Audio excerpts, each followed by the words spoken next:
Hi everybody, this is Brian, River City Outdoors 85, and today, this is a Friday evening, March 27th. The boys and I are here at the lake, and we're going to try to catch some bait so we can do some catfishing in the morning.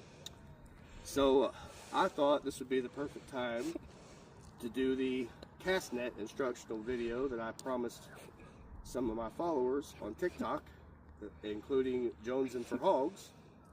So first thing we're going to do is talk about the cast net, the parts of the net, and how the net works before I do instructions on how to throw the net.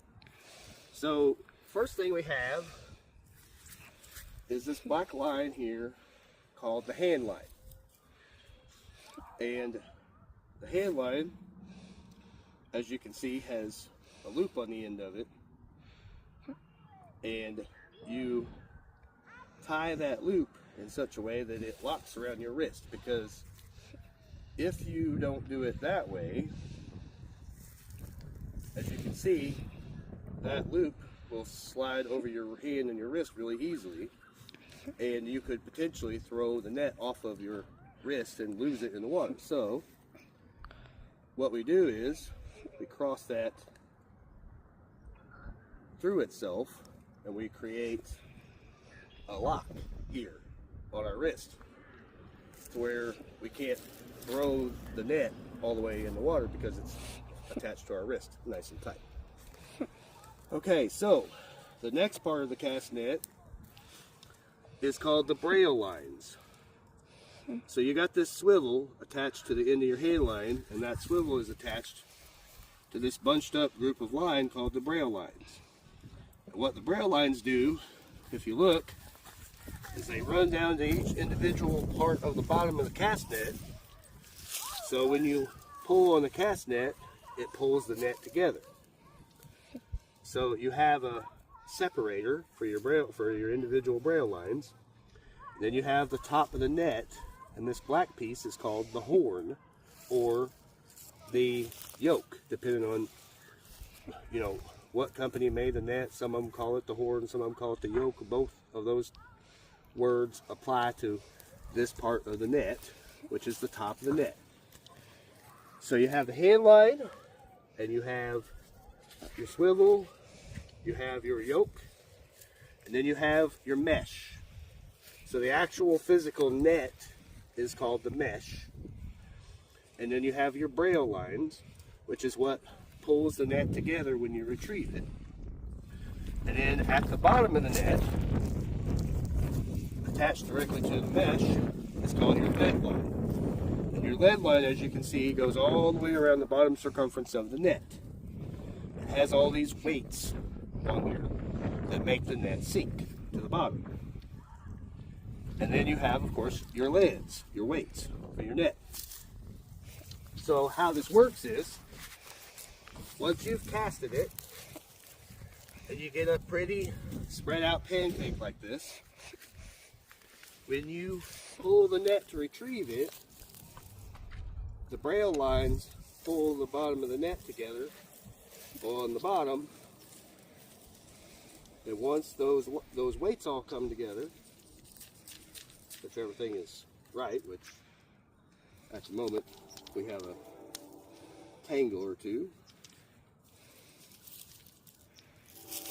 Anyway, basically what happens is all the weights come together at the bottom, and then they create this pouch between the horn and the lead line.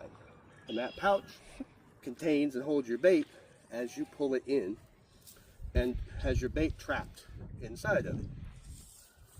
So before we can cast the net, we need to kind of iron that out a little bit.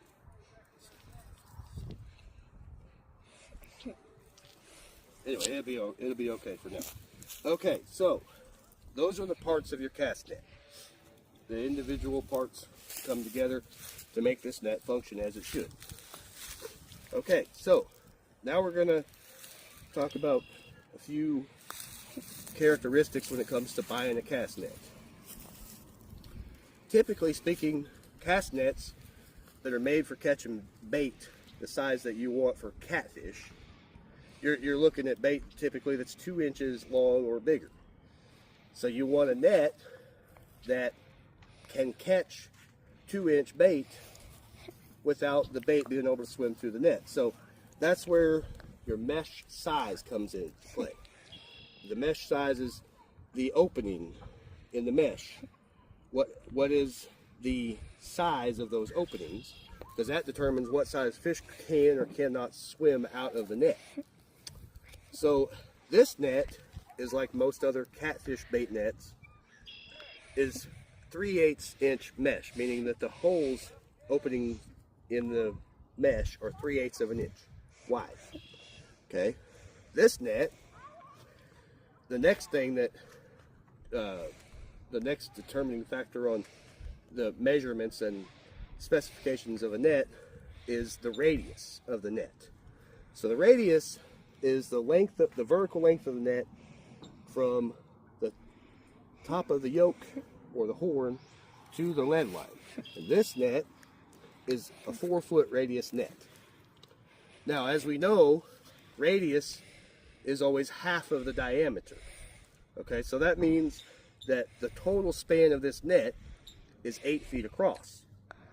Well, when you take into account that some of the net is consumed by the yoke or the horn area, you're going to have just a little less than 8 feet of actual usable net with a 4-foot radius net.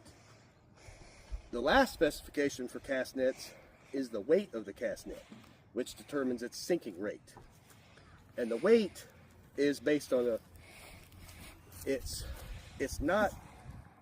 doesn't tell you, the weight specification for a cast net doesn't tell you exactly how much the cast net weighs or how much the leads on the net weigh. It's a weight ratio. So for this particular net, it's got a 3/4 of a pound per radius length ratio. So what that means is the net weighs 3/4 of a pound per foot of radius. So since this is a 4-foot radius net, we know that 3/4 of a pound times 2 is 1.5 pounds. So multiply that times 2 to get 4 is 3 pounds. So we know that this net weighs, that the entire amount of weight on this net is 3 pounds.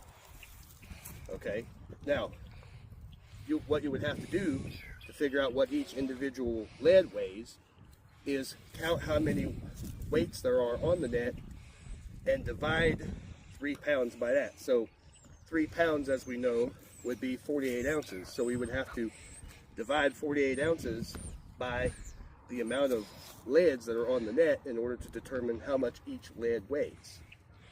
But that's not necessarily important. What is important is how much weight is on the net, because that determines the sinking rate. So a 4-foot net with 3 pounds of weight on it is really only designed for what's considered shallow water. So we're talking 6 feet of water and less. If you wanted a net for, say, like 10 or 12 feet of water, then you'd have to go to a 1 pound per radius foot net instead of a 3/4 of a pound, or heavier than a pound. That's all determined by the water depth that you're using your cast net in. So since we typically don't go after bait in over 6 feet of water, most of the time in 3 feet or less of water, we don't need a net with a real heavy weight rating. Okay, so we've gone over the parts of the cast net and how the cast net works. And we've gone over the specifications and what they mean. The other thing that I would add to that is, if you are a beginner learning how to throw a cast net for the first time, you don't want to start with an enormous cast net, as far as having a huge radius length and a huge spread, because those really big nets take a lot of skill and a lot of practice to throw. They're very difficult for a beginner to throw. So the best policy, as far as I'm concerned, and I know there's a lot of people who agree with this, is to pick a net that is a length that is equivalent to your arm span. And typically we know that our arm span is usually equivalent to our height.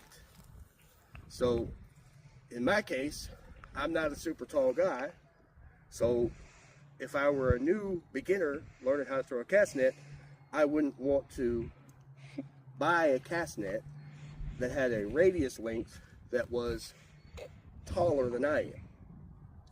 So this is a 4-foot net, and I'm just over 5 foot at 5'3". So a 4-foot net is below my height and arm span. Therefore, it would be an appropriate net size for me to learn to throw. Now, since I only catch bait for catfishing, and I don't need a huge amount of bait at any given particular time, and I like to have fresh bait on hand instead of frozen bait, I don't worry about catching a whole ton of bait at one time, so I don't need a real big net anyway. And so I usually stick to nets that are 5 foot or shorter. Now I've got 3 cast nets. I've got a shorter one for real tight spots that's 3.5 foot radius. This one's a 4 foot radius, and I've got a 5 foot radius net. Now the 5 foot radius net for me is great for throwing on flat surfaces, but if I get on an uneven surface like I'm standing on a hillside or something, I have a difficulty throwing that net. And you'll find that if you are not standing on a flat surface like a boat deck or a dock or flat ground, you're going to have more difficulty throwing a wider diameter, taller radius net in the first place, because throwing this net requires a good amount of balance. So if you have if you're standing on a hillside and you have 1 foot up here and another foot down here, that messes with your balance, and it messes with the way you're going to throw. So if you're going to use a cast net on uneven ground, uneven surfaces, on hillsides and such, you're better off also sticking with a net that has a shorter radius. Okay, now we're going to go over how are we throwing this net. How to throw a cast net. So, we have our loop at the end. We want to cross that over. So run a section of this line through that loop so we can create that lock that we have. Now the next thing we're going to do is we're going to coil our line. You don't want real big coils. This is, 12-inch coil. That's pretty good. It doesn't have to be super neat. You don't have to be real picky about your coils, just coil it up. The main thing is that it flows out of your hands freely. Okay, so we got our line coiled up. Now we want to go about, and that's kind of a matter of preference. I mean, you can go 8, 10, 12 inches below the horn of the net, depending on how tall your net is going to determine where you want to grab the net at. Now, this is a 4-foot net, so I don't really want to go much past 6 or 8 inches. So I'm going to grab my net in this hand like this, while also keeping the coils in my hand, about 6 or 8 inches up or down below the horn of the net. So I'm going to hold the net like this. Now, you want to have the net like straight in front of you in the vertical position. And the lead line, or the lead on your lead line, that is, if you're right-handed, like I am, you're gonna be holding this in your right hand. Just let it dangle free. Find you a lead line that's immediately to your left, or find a lead on your lead line that's immediately to your left, like this one. You're gonna grab it and give the net a shake. Make sure that it'll open good. You're gonna take that first lead, pinch it between your finger and your thumb, like this, between your index finger and your thumb. So now you've got your line coil, your net, and this lead pinched here. Now you're going to go down one more time. You're going to do the same thing to the next, to the furthest down, next lead that's to your left, or right, depending on what handed you are, or what hand you're dominant at. And you're going to grab another one of those leads, and you're also going to pinch that one in your fingers. So now you see you have two leads pinching your fingers. Now we're going to do that one more time, grabbing another lead. But this time we're not going to pinch with these fingers, we're going to pinch with this finger. This is the part where I talked about in my earlier video about how I do not put a cast net and hold it, in my mouth, or hold it with my teeth, because that's disgusting. You're going to be dragging stuff off the bottom of the lake, so you don't want, at least in my opinion, you don't want the cast net in your mouth.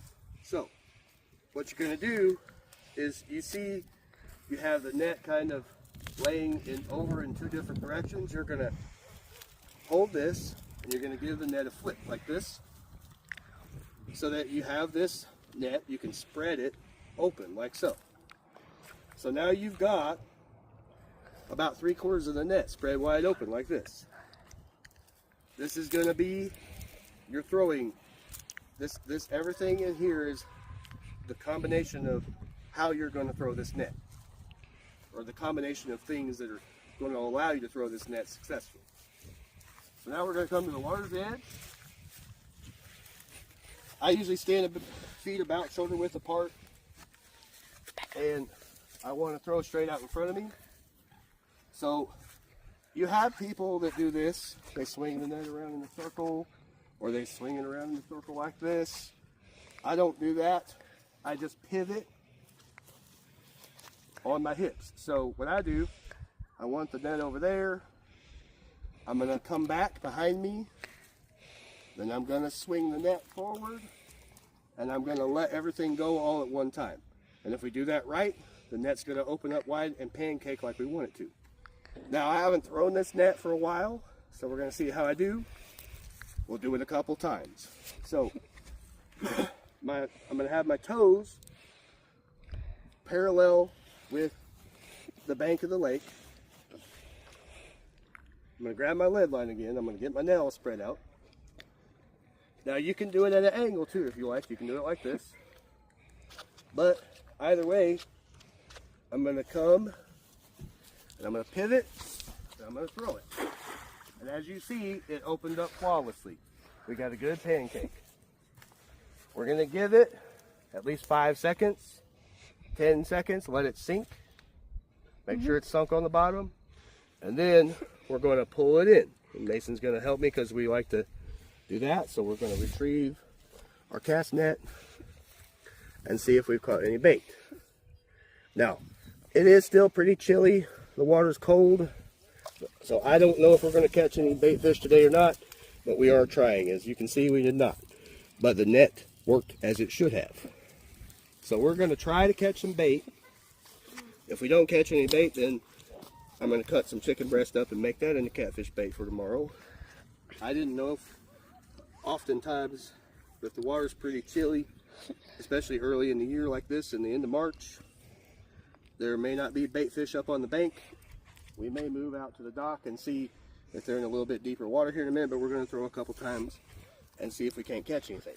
Now, there is some rocks over here. I've thrown here many times, by the way, so I have a good idea where the bait is usually hanging out at. This area in here has got some rocks that a bunch of bluegill typically hang around. We're going to throw in there, see if we come up with anything. So again, we have our coil, we have our net, in this case 6 or 8 inches below the top of the horn. We're going to grab the first lead, we're going to pinch it between our thumb and index finger. We're going to grab the next one, we're going to do the same thing, and then we're going to grab our last one. And we're going to flip it over again. And as you can see, you got that algae and all that stuff all over that net. That's precisely why I don't like putting the cast net in my teeth. We're going to do the same thing. We're going to get our stance. We're going to come back. We're going to pivot and throw it. Wow. That opened up really good again. There's a stick.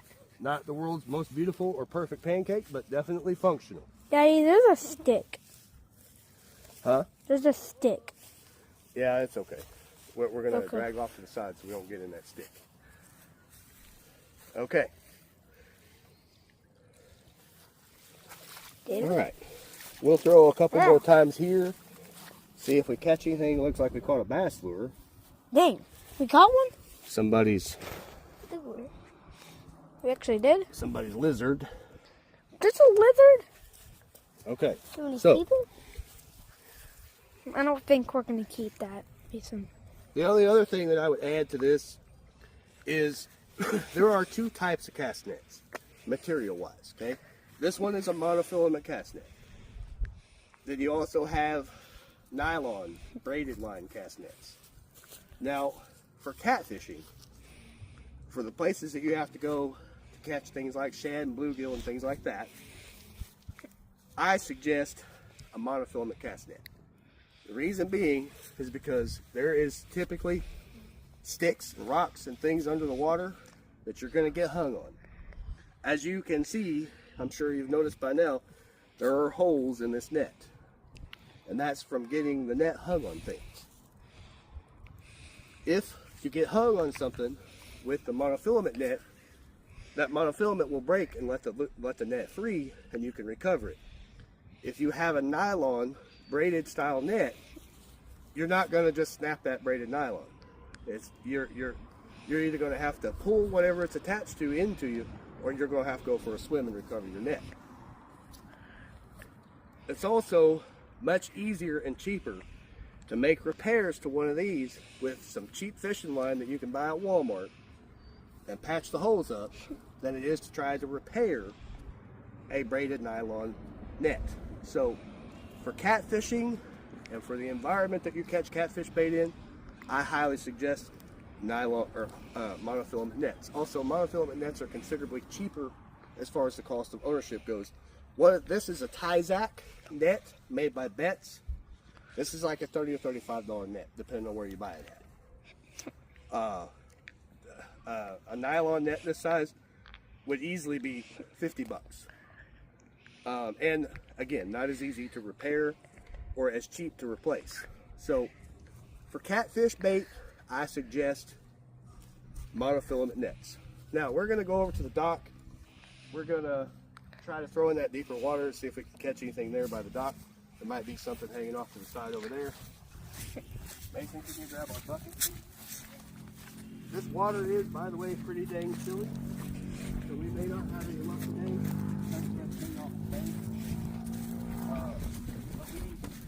Throughout the year, we do catch a lot of bait from this lake. A lot of bluegill, red ear sunfish, and big shad, and lots of shad. And also, this lake has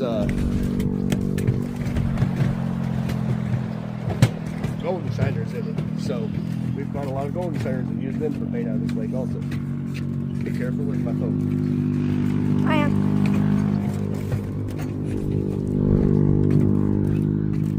Okay, so we're gonna try off the end of the dock and see if we can't catch anything in a little bit deeper water. I don't want to hold it. So again, we're gonna double up on the leads, grab another lead, get the net spread wide open, and step back just a little bit, buddy. And we are going to give it a tap.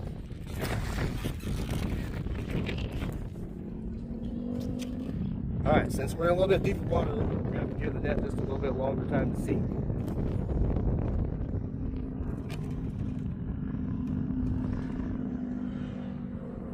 We're definitely on the bottom now, so we're going to start looking it up and seeing if there's anything in there. It's a little windy today, and that water's really cold. So again, we may not get anything, but we certainly wanted to try before we resort to chicken or something like that. Okay, Mason. Okay, so we're going to close this part of the video down for now. I just wanted to make a good full-length instructional video on how to use a cast net. If we catch any bait, we'll give an update later. We will be filming our fishing that we're going to be doing tomorrow. So if we don't see you before then, we'll see you in that video. Thank you guys and have a good Friday night. All right, we're back here with an update for you guys. We hit a couple other spots, and then we came over to a different side of the lake, and we got lucky enough to catch 2 really nice red ear sunfish that we're going to cut up into a bunch of chunks of bait for tomorrow. So we did not end up empty-handed. We got into an area that was a little bit deeper water that had some brush structure and stuff to it, and got both of these guys on the same throw in the net together. So we have some bait. We might make some chicken bait still with some cut up chicken breast, but at least we'll have some natural bait to throw at them. And the other thing that I wanted to mention real quick too is sunfish are classified as game fish in a lot of states in the country. Here in Missouri, however, they are not classified as game fish. So I wanted to make it clear to anybody before they think that we are catching sunfish with a cast net illegally, because here in Missouri they are not considered game fish, and thus they are allowed to be caught in a cast net just like shad. So, and we of course do have fishing license. Just recently updated and renewed my fishing license, so we're 100% legal. That's how we always fish and hunt and everything else. So we will see you guys in tomorrow's fishing video and see if we have any luck at the river. And when we get there, I'll give you guys an overview of where we are and what river we're fishing and all that stuff tomorrow. So for now, we're going to call it a night on the bait catching, and we'll see you guys in the next video here at River City Outdoors 85. Give us a like and a subscribe on YouTube, TikTok, and Instagram.